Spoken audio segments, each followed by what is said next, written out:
Welcome back to Simplify Mechanic. My name's Thomas. In today's video, we're going to be talking about the pros and cons of being a mobile mechanic. And we're starting right now.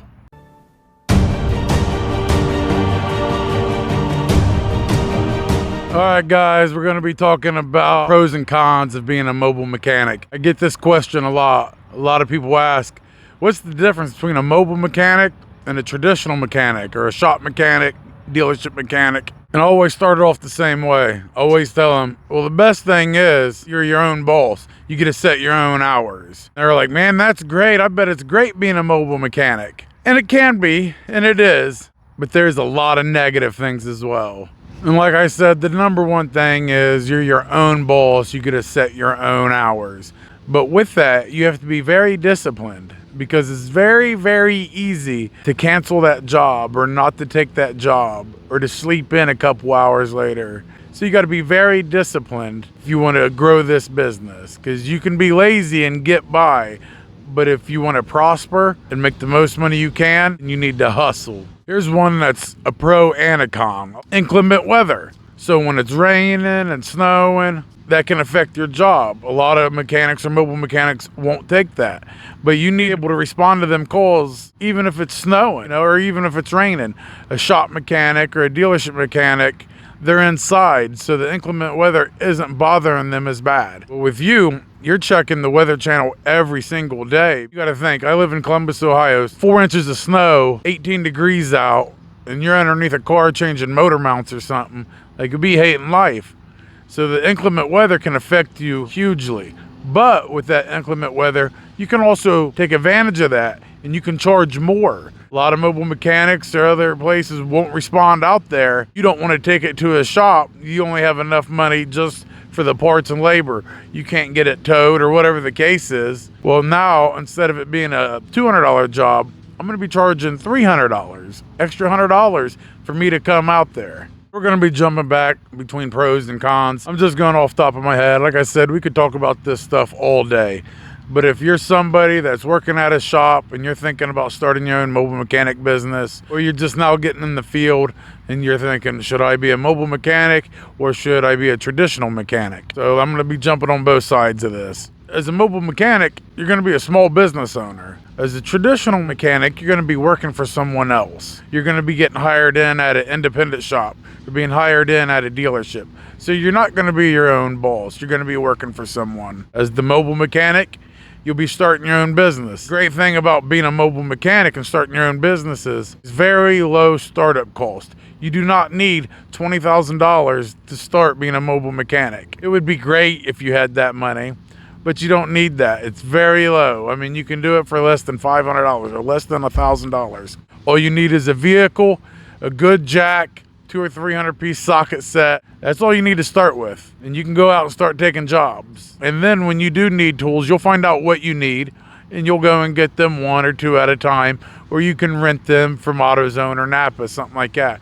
So very low startup cost to actually start this business. Now, if you're going to be going the legit way, you'll have to put a little bit more money into business licenses, things like that. I guarantee you, you have $1,000, you can start being a mobile mechanic. It also depends on the job. You're limited on how big the job is, because you can only take so much with you out on the job as a mobile mechanic. You don't have a lift out there, so you're using a jack. You're not going to be doing a transmission job on the side of the road. Now, some people do, and I guess you could, but that's not very smart. Pro, though, is driving record. At these independent shops, and especially at dealerships, you got to have a clean driving record. You can't have more than a couple points on your license. I mean, each dealership and shop's different, but basically you got to have a pretty clean driving record. As a mobile mechanic, you do not need perfect clean driving record. You need a valid license. You can get tickets and you can still be a mobile mechanic. And all you need to do is make sure that your insurance will cover you in any vehicle that you're driving, because you're going to have to drive these vehicles before, while you're diagnosing them, and afterwards to make sure whatever you fixed is actually fixed and working properly. At a dealership, if you got so many points on your license, they're not going to let you drive them vehicles. You're going to be stuck doing oil changes and things like that don't require you to drive the customer's vehicle at all. And another pro is how much money you can make. Starting off as a mobile mechanic, first year, I made $60,000 in profit, bring home money. And I know starting off at an independent shop, you're not making $60,000 profit. Say you made $60,000 a year at a shop. Well, you're only going to be bringing home $45,000 after taxes. So you can make more money as a mobile mechanic. But a con to that is you have a lot more risk. If something happens and you get in a lawsuit, like I am right now, I am fighting a lawsuit. You don't have a company behind you. You don't have the company budget for legal protecting you. You only have yourself. So yeah, you're getting paid more money and you can make more profit. There's a hell of a lot more risk. There's anything legal, customers complaining, filing bad reviews or filing complaints, you have to take care of it. You have a lot more stress that's on you. You have to wear many different hats. You have to be the mechanic. You have to be customer service. You have to be the manager. You have to be the peacekeeper. You got to be the financial guy. You got to be the secretary.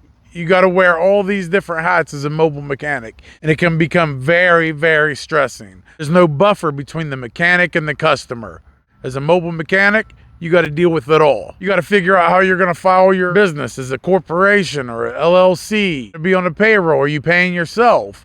Or are you going to have all the money into one account and pay your taxes at the end? You're going to have to learn all this stuff. So there's a lot of pros and cons, as you can see. And I literally can go all day going back and forth with this stuff. I want you guys to have this information. So if you're in the position to be making a decision here, that you'll have all the facts. As somebody that's a mobile mechanic and has been for 3-4 years now, I'm telling you, this is the truth that I'm telling you. This is the things that you're going to have to deal with. And one of the bad things that you're going to have to deal with is customers, they look at you like you're not a real mechanic. And I tell them, look, the guy at the shop or the guy at the dealership is still the same guy that's a mobile mechanic. It's still Bill next door that's a drunk, or he beats his wife or whatever. He has his own problems. He just happens to work at the dealership. Just because he works at a dealership or a shop doesn't make him a better mechanic than me as a mobile mechanic. They're calling you because they want this done cheap. They want it done because you're a shade tree mechanic. They don't want to take it to a shop. They just want you to come and fix it for a quarter of the price. And the only way that you can defeat that is when you go there, you do a good job, you be professional, you fix their vehicle. That's when they start giving you respect. And it sucks that it's like that. Could go on all day with this stuff, but here I gave you, I don't even know how many it is, 10 or 15 each. This right here though, at least you have a better understanding. If you watch the whole video, you'll have a better understanding of what the pros and cons are of being a mobile mechanic. I'm a mobile mechanic, so I'm a little bit biased. I love being a mobile mechanic. It is very rewarding. I do not regret it. Very happy with the decision I made. I'm continue to grow my business. And I hope you become a mobile mechanic. And if you got any value out of this video, I mean, you might not. I've been mumbling, jumping around. But if you got any value, just a little bit out of this video, give me a thumbs up. If you haven't subscribed yet, please do. Let's do it right now, actually. It takes 2 seconds. Right now, go 1, 2. There you go. Just push the button. You're subscribed. In the comment section, you let me know what your pros and cons are. If you're a mobile mechanic, go ahead and tell me what kind of things that you don't like about it, or what are the pros. And if you're a traditional mechanic, let me know on that side why you think that's better than being a mobile mechanic. And like always, Semper Fi till next time.